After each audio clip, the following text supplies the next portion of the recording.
Hey, what's the deal, YouTube? It's your girl, Miss Honey.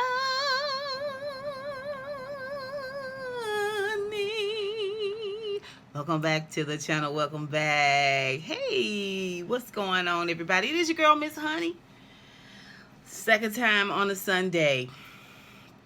Coming to you with episode 1 of season 5 of The Handmaid's Tale. And as some of you guys may know, this is the final season. I've actually been waiting for it to air, and it snuck up on me.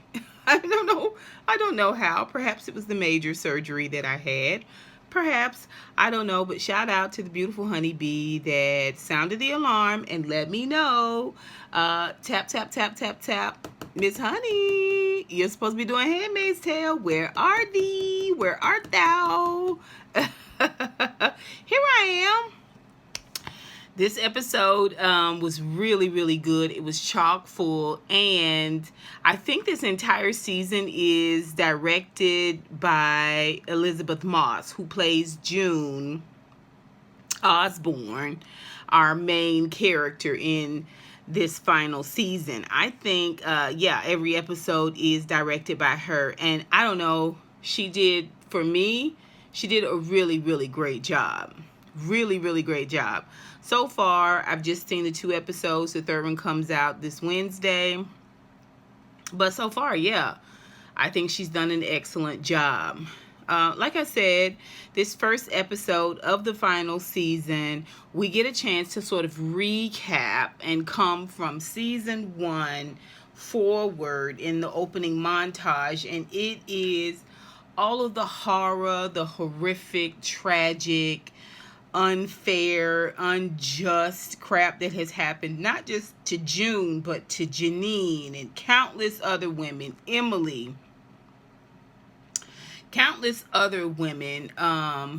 They sort of summarize it for us. So even the things that you had forgotten about, it is brought to the forefront. The pain that June felt when she saw her husband Luke for the first time after getting to Canada, and she thought all he would be wanting was his daughter Hannah. And she said, "I'm sorry I don't have her. I'm sorry I couldn't get her. I'm sorry I tried." And it's an emotional moment. And even we get to see the very last of scene of last season where June comes home and she's covered in blood. So that's what we pick up in season 5, episode 1. June sitting on the side of the tub, and she is literally covered in blood. She's got blood clots under her nails where she has clawed and scratched and probably peeled one off of her nails, tearing at Commander Fred Waterford's flesh. Her and a band of other women. June talked them into helping her avenge the injustice that was done to her by Commander Waterford. Right? She knew that going back over to Gilead, he probably was going to be executed. But he is a male, which is a hot commodity. And we're going to revisit that in episode 2 of this season, which is a hot commodity in Gilead. For as much as a female child's birth is worth in Gilead, a male child, I think, is just that much more, because men are held in such high esteem. The male form is held in such high esteem in Gilead. And so he could have gotten off. He could have gotten off. June didn't want to risk that, and so she talked her merry band of savages into helping her rip the flesh from his bones, and maybe exercise some of their own demons. Well, June's got the shower running. She's sitting on the side of the tub. She's supposed to be in the shower getting cleaned up, right? Like, she doesn't really have anything for you mere mortals, you regular humans who haven't really gone through anything that horrible, you know what I mean? Or those of you like Mora who has has decided to heal, has decided to heal thyself and move forward, that was lucky enough to get out, you know what I'm saying, and are not continuing to live in the past. Y'all don't know what I've been through. So she's sitting there and the tub is running and the shower is running and she is not cleaning up at all. Instead, she's dream, dream, dream, dream, dream, dream, dream of you. Right? She's thinking about all the wonderful fun she had ripping Commander Waterford limb from limb, severing things and tearing at things and pounding on things, and just overall the wonderfulness of having your very own revenge. She doesn't want to get cleaned up. She wants to take this moment. She wants to have this moment, this feeling, this exhilaration of having gotten her revenge. She gets a knock at the door and it kind of snaps her out of the daydream, and she goes to turn the shower off and grab a washcloth and just dry her hands haphazardly, and she opens the washcloth up and realizes it's her little baby daughter Nicole's washcloth, and it's got like a little cartoon embroidered on it, and she looks at it, and for a minute she kind of snaps out of her madness, her mania, her daze, and then she, just like that, she goes back into it because she realizes, no, I want to keep this anger, I want to keep this feeling. And so she goes out of the bathroom, still covered in stench, in the stench and stickiness and goriness of Commander Waterford's blood and whom all else's. And Luke is there at the door and he's like, tell me what happened, like what's going on with you? And she walks right past him and goes and picks up Nicole and she hugs her and she loves on her and she smells her up and she puts her down, and then she walks right past Luke and still doesn't say a word. Moira comes out of her room. She's trying to figure out what the heck is going on around here, and she walks down the steps just kind of manically and just really, really fast, and he is just right behind her like, tell me what's going on. Moira, she's covered in blood. Whose blood is that? I don't know what's going on. What is happening? And I mean, she's almost dancing whimsically out the door. It is a rushed, hurried movement, but at the same time she seems to be filled with this psychotic glee. She gets her coat, she gets her keys, she goes out. They grab her in the walkway and say, hey, tell us what's going on. What's going on with June? June, what's happening? And she says, I did it. I killed Fred. I did it. I killed Fred and I made him pay. And she goes and hops in her car and she drives off, still covered in the gory, sticky stench of it all. June has gone mad. I don't know if it's full-time. I don't know if it's part-time. I don't know if it's just an episode, but still quite mad. Okay? Moira says, you savaged him? Oh, yes. They savaged him. Okay?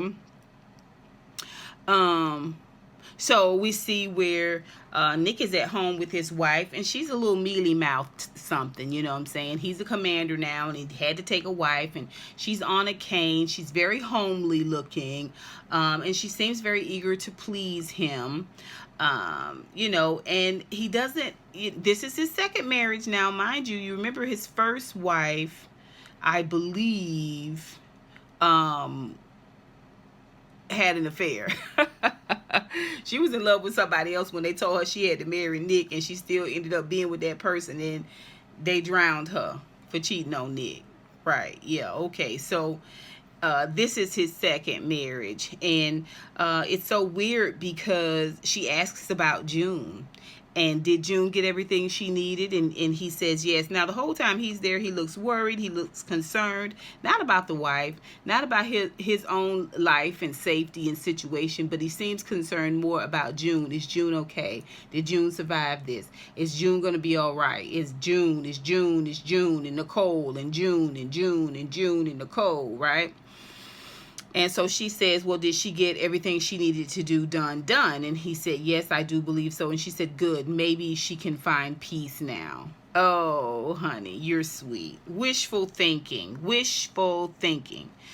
see where Serena Waterford is doing yoga. I mean, she's got the most cushy jail time ever, right?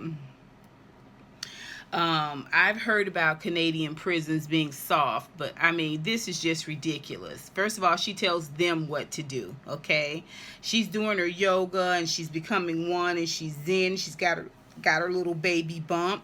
When the officers come in and whisk her out of her comfy space, and just before they throw her on the elevator, they tell her that she is in danger, that they found her husband's body and that he is dead, and that they have to move her to a safe location just to make sure that whoever killed him doesn't eventually kill her. They're not sure who did what yet, but they just want to move her and make sure she's safe.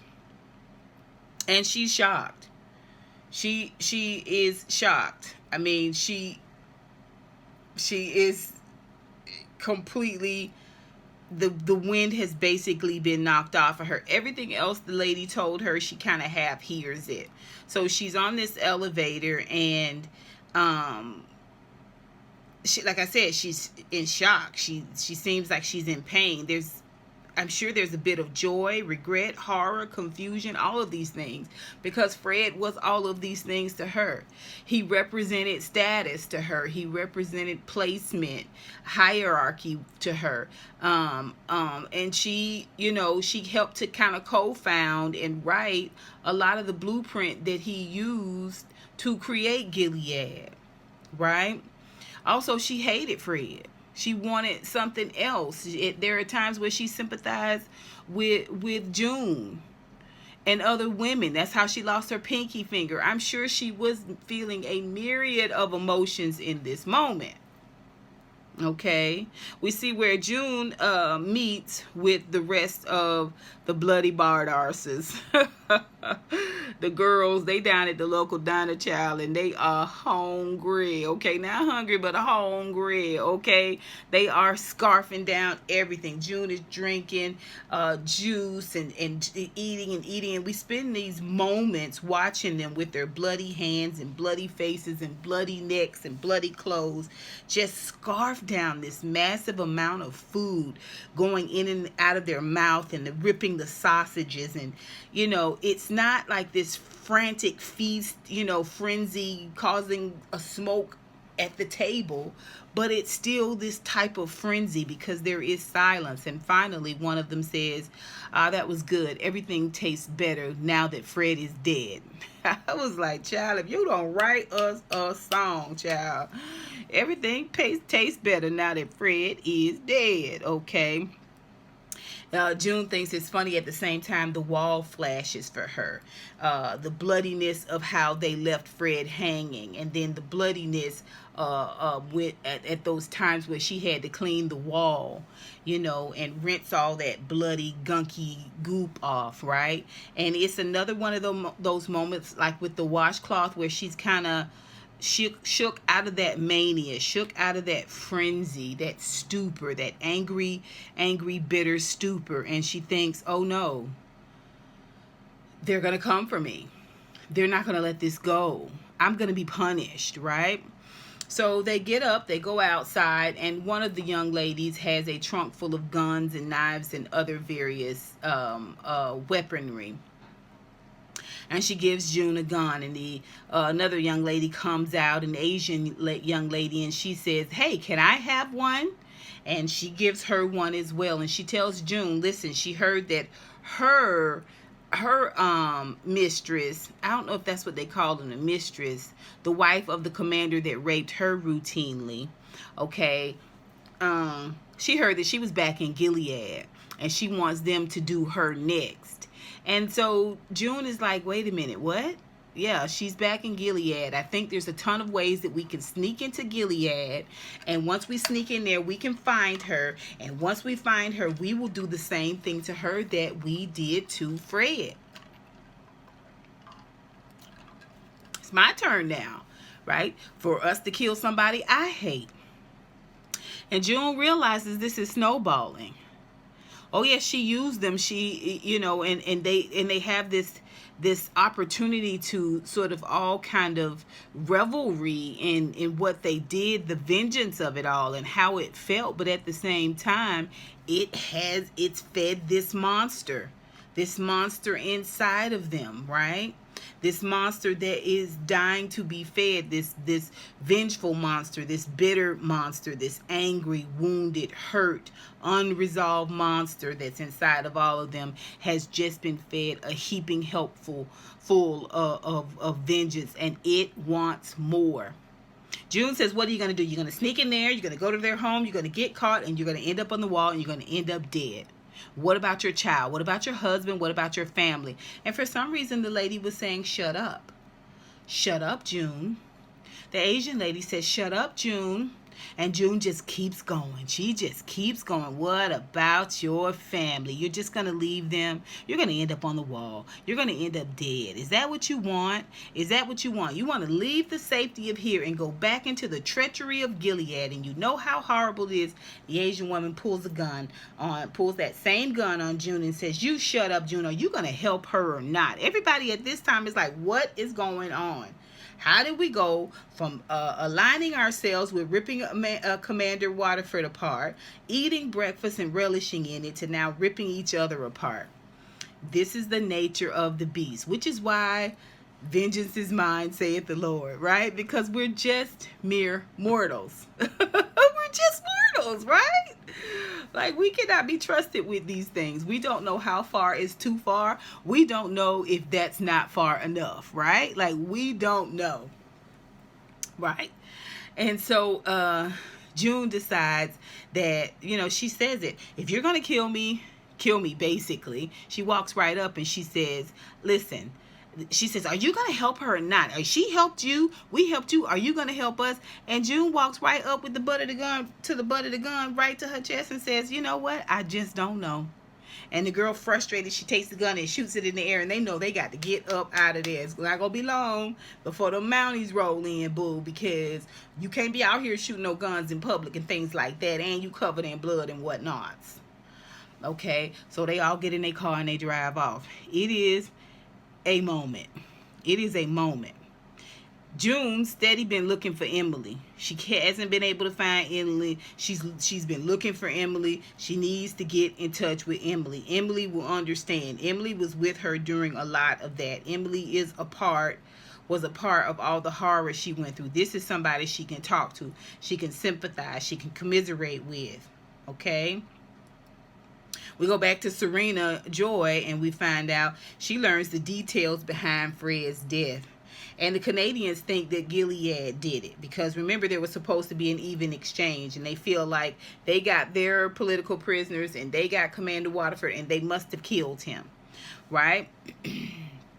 And they tell her the details, that there was a ring sent to her, and there was also an envelope with a finger in it, and there was also this picture they show him of where his body was hung, and there was writing there, right? And she looks at the writing and she says, what finger was it that was severed? And he says, it was the ring finger. And she says, it wasn't Gilead. She said, this was June. And Tuello says, June? That's impossible. How could it be June? And it's not possible. And Serena Joy says, you don't know what she is. Correction, Serena Joy. We don't know what you made her. We don't fully know what it is, what type of monster you turned her into with your wickedness. You and Commander Waterford's wickedness. If June is a monster, you are part of the creator. You one of the scientists that created the monster. Yeah. June goes by Emily's house, and her ex-partner is there. And listen, she has had it up to here. She and Emily had already been separated. When Gilead, people realized the direction that Gilead was headed in, and they were trying to escape so that they could avoid becoming handmaids and could avoid being overtaken, and being brought into the system that is Gilead. Everybody's trying to escape. Well, because she and her partner weren't married, her and her son were taken off to Canada, and her partner was kept there as a breeder, as a handmaid, right? So Emily had a tremendous amount of PTSD. She had a lot of PTSD still in Gilead. I mean, she was just They are all irrevocably wounded, right? Y'all remember that Emily is the one that took the golf, took that golf club to Aunt Lydia and almost took her straight into the Lord. Into the pearly gates of heaven. She wasn't gonna stay, but everybody got to go past the Lord, right? And Emily went back to wreak havoc. She went back to draw blood. She went back to take a dent into the situation.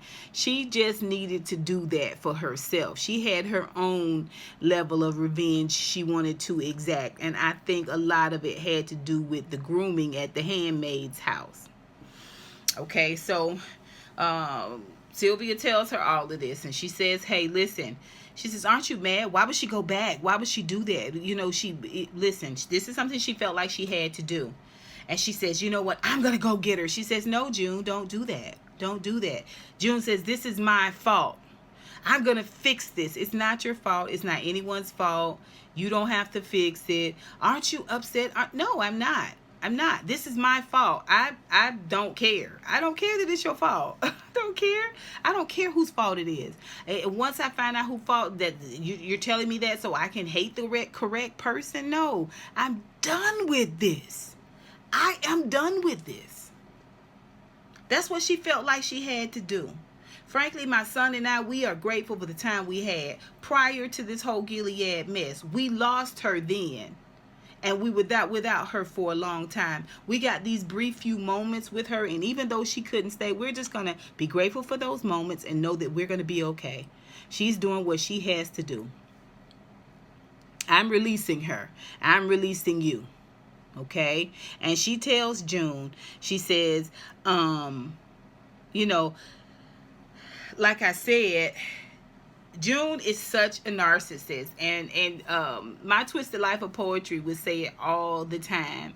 And I felt like, gosh, when she first started saying it, I was just like, June is selfish. June is selfish. I was just like, I don't know if it's selfish. I mean, she has the right to her feeling. And I think that's why we are a lot of times torn with June. Because she absolutely has the right to be angry. She does. But it's almost like her anger takes precedent over everyone else's anger. Her pain takes precedent over everyone else's pain, right?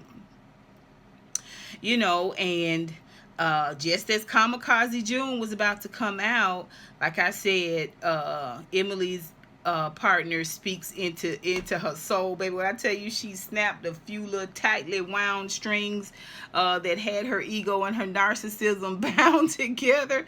All of a sudden, June is able to see the blood on her hands. Yeah, she snapped you out of it. This isn't about you. It's not about you. Whatever you're going to do, don't do it for me. Don't do it on my behalf. I don't want you to do nothing. She says, well, if you hear from Emily, you will call me and you will tell me. And she said, no, I will not. I will not. You will no longer be included in anything that goes on over here at all. In other words, go be with your family, June. Go heal. Go get better somewhere, huh? Quit eating. Quit sipping from the cup of bitterness. Huh? The plate of revenge. Quit all that, June. I absolutely will not call you. All of a sudden, June gets in the car and she can see the blood on her hands and the window. And she's coming out of this mania. Once again, very briefly, comes out of it, goes to a convenience store bathroom and cleans up as much as she can, and has a panic attack. Like, what is going? Oh my God! No, I need a baptism. She goes to a body of water and she takes her coat off. This is Canada. It's cold, right? It's warm for them, but it's cold for us because it's cold. Goes in the ice cold water and she is just wrenching and half baptizing herself, and and the tears and the pain, as she sees in her tears and her pain, she sees her husband playing with Hannah in the distance, frolicking in the water like they used to back when things were normal. And she hears someone say, ma'am, ma'am, are you okay? Are you all right? Snaps her back out of it. I know what I have to do. I know what I have to do. Now, you done been all over the city with this blood all over you. Now, you're going down to the police station. And that is where Luke picks her up at the police station. He comes for June. And he's so happy to see her. And he's so happy that she's okay. And he says he doesn't blame her. You deserved revenge. And he deserved what he got. It good for you. And we're glad you did it. And she was like, I don't think I can come back and be with you and Nicole. I don't think that it would be good for me to be. He was like, no, you're crazy. You're wrong. No, we need you. She needs you. Everyone needs you. And you need to heal. And you need to get better. She was like, no, I don't think this is why I did what I had to do. He was like, June, what did you do? And she was like, no. It's still about me, Luke. It's about me. Because Luke takes a moment, like not only to encourage her, but to try to express his feelings and how he felt being apart from her and being apart from Hannah, and how he thought he would stop breathing sometimes when he just thought about them being over there and what they were going through with the grief of it all. And she cuts him off. Because it's about her pain. It's about her grief. Like, you think you understand what I'm going through, but you don't know. This is more pain than you've ever known, basically. Okay? She tells him she has talked to the police and she has confessed and they are taken away. And he is just like, June, why would you do this? Don't do this. Don't do this. And they haul her off and they haul her away. And she was like, just let me go. Just let me go. And it's this tug, push, pull, that she does with Luke that is so infuriating. And he yells at, why would you do this? But then he whispers, duck you, June, duck you for this. Still doesn't want to let her go. Still doesn't want to let her find her way. He is desperate to hold on to this, to June. He loves her. And it's admirable. It is admirable. It really is. At the same time, it is infuriating. But if she didn't have Luke, I promise you she wouldn't have nobody, because she has literally run everybody away. June gets in there. And she tells the whole thing. They book her, they swab her, they check her, they do all these things, and then they just figured out the logistics. Commander Waterford was killed in this little no man's land place between Gilead and the Canadian border. They can't charge her because it didn't happen in Canada. They don't have no beef with her. And she was like, what? They were like, now you did transport a body part onto Canadian soil, and that's an $88 fine. Okay, and she says, I don't have $88. They said, well, you can pay it online. Okay, gather your things, my dear. You're leaving. Have a blessed day. And June is like, no one's gonna punish me. No one's gonna make me pay. You know what I'm saying? I've done this horrific thing. No one's gonna make me pay. There's not gonna be a spread on the news. You guys aren't gonna do a story about me. Come on, okay? Y'all not gonna make a big deal of this. I ripped a man to shreds and killed him.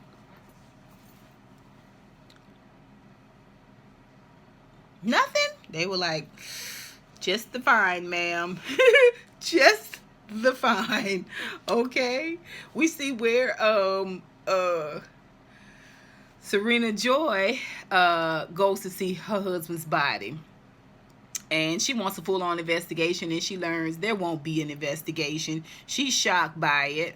Okay. Tuello explains the cushy plan for her. We're going to give you housing, a car, a job, a monthly stipend. We're going to take care of you and your child. You're never going to want for anything or need for anything. That's what the Canadian government is going to do for you. So even though you've done all these treacherous things, kidnapping, rape, assault, all of these things, we're gonna put you up in a nice cushy spot, and she is like, are you gonna protect me like you protect Fred? Who's gonna protect me? You've got to protect me from this woman. You don't know what she is capable of. Okay, and then in an effort to shock Tuello, she goes to snatch the sheet off Commander Waterford's body and ends up shocking herself, because she was not prepared to see how his body was ripped to shreds. He still seemed like he had a little small piece of peanut. hyenas left, and I feel like that was a missed opportunity, ladies. I really do. Anyway, she walks out there, she walks outside, and she realizes there are people who are still loyal to Gilead, or the way of Gilead, and they're supporting her.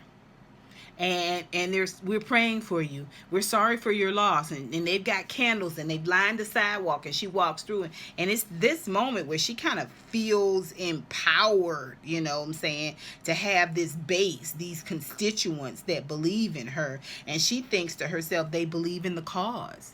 They believe in the work that she and Commander Waterford were doing. Delusional. I feel bad for that fetus. I really do. I feel bad for that baby growing inside of her, because it's going to be a mixture of the worst kind of evil. Oh, boy. So we see where she tells Tuello she's going to take Fred's body home. And he says, why? Why would you go back to Gilead? Like, it's not safe. There's no way for us to really protect you there. And she says, I'm taking his body home. He deserves to be buried in style, you know, with the honors. He's the founding father of Gilead. I was like, girl, she's an idiot. What she's doing is she's trying to take a good hard jab at June, which is gonna work for a temporary, but she forgets that it don't matter. First of all, your name is Mud in Gilead. Second of all, you are a woman. Part of her feels safe too, because she feels like, I'm going to Gilead and I'm going to be pregnant, and babies are coveted. Okay, pregnant women are coveted in Gilead. Okay, so like I said, she makes these demands, you know, and she demands she's going to take the body back, and he tells her that he would try to work on it. I don't know why they're catering to her so much. It's ridiculous.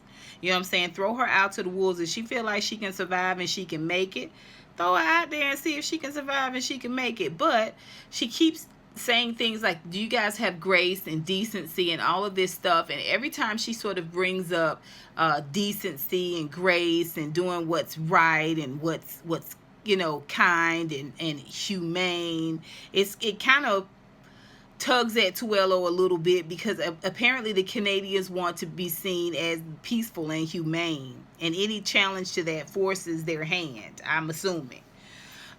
So we see where June is there, and Moira takes her a glass of wine, and she goes to talk to her, and June is still kind of talking about Emily going back. Why would she go back? Why would she do that? Like, the guts it must have taken to go back. Why would anybody go back? I mean, they're not checking for anybody going into Gilead. They're checking for people coming out of Gilead. So why would she do something crazy like that? She was kind of half-hearted laughing and talking about it, but she really wanted Moira to say, hey, we could get you back in there. We could go back in there. We could do this. That's what it is. You trying to recruit another group of allies to serve your purpose, June. Moira is like, I got to go and give Nicole her bath. And June is like, let me do it, please. And she said, you know what?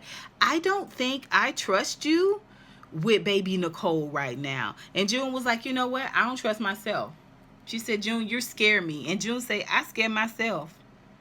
And they both agree. Now it's not the time. Okay, now is not the time. There's a knock at the door, and it's Tuello. Tuello's at the door, and they sit down on the steps, and she's like, "Are you here to arrest me?" He was like, "No, there's nothing we can do to you. You know that." She was like, "Oh,